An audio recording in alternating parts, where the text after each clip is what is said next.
Here's a question for you. How many people does it take to turn on a light bulb? The answer seems simple. Just walk into a dark room, flip a switch, and instantly you can see, right? Well, the truth is there's a lot more to generating and delivering electrical power than you've probably imagined.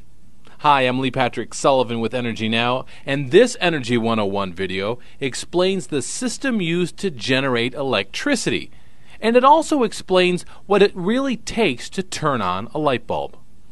In order to understand energy, we first need to start at the source, literally. Mother Nature provides the natural resource we use to generate power.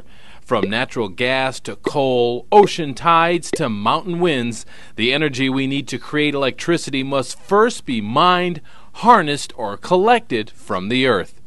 Some of these resources are finite, including fossil fuels like coal and oil, but others are unlimited, like solar or wind power.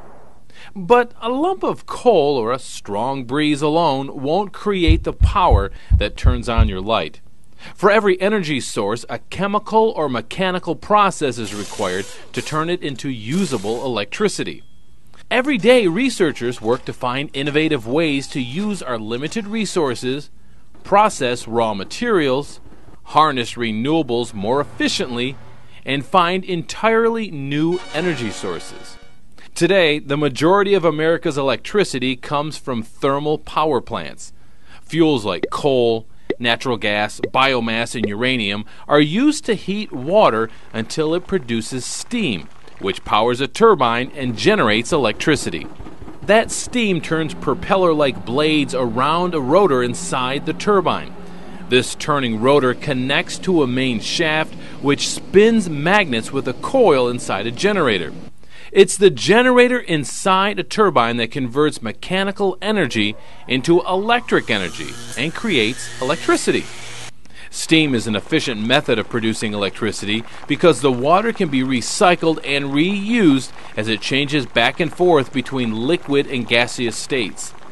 Transporting electricity from the power plant to your home is an entirely different process.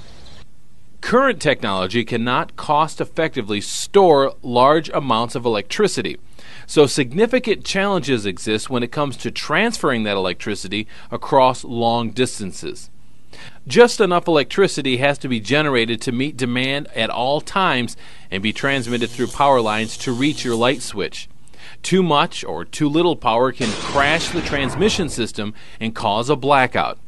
That's why a complex mix of logistics, management, and infrastructure is needed to transmit electricity from power generators to consumers.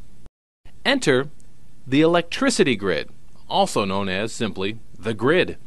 The North American electricity grid is actually made of 4 large grid systems: the Western grid, the Eastern grid, the Texas grid, and a grid covering the Canadian province of Quebec. These independent regional networks of power plants and transmission lines carry electric energy at high voltage within their area to local utilities. There are very limited links between the 4 grids, which means electricity generated from a wind turbine in West Texas cannot reach an apartment building in New York City. For electricity to move through one of the 4 grids, its voltage must first be increased by a device called a transformer.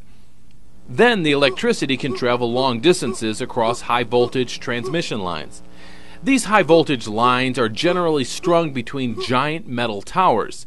They stretch for miles from power plants to local substations in each neighborhood. You've probably seen substations along the side of the road and wonder what they do. Well, their job is stepping down electric voltages from levels as high as 765,000 volts closer to the 110 volts you use in your home. The electricity from the power line on your street passes through another transformer, which steps down the voltage once more, and then it travels along the line into your house. From there, the electricity enters your breaker box, and it is then distributed to light sockets and outlets. All you have to do is flip a switch. So, as you can see, from the raw materials to the power lines on your street, there's so much more to the electricity ecosystem than meets the eye.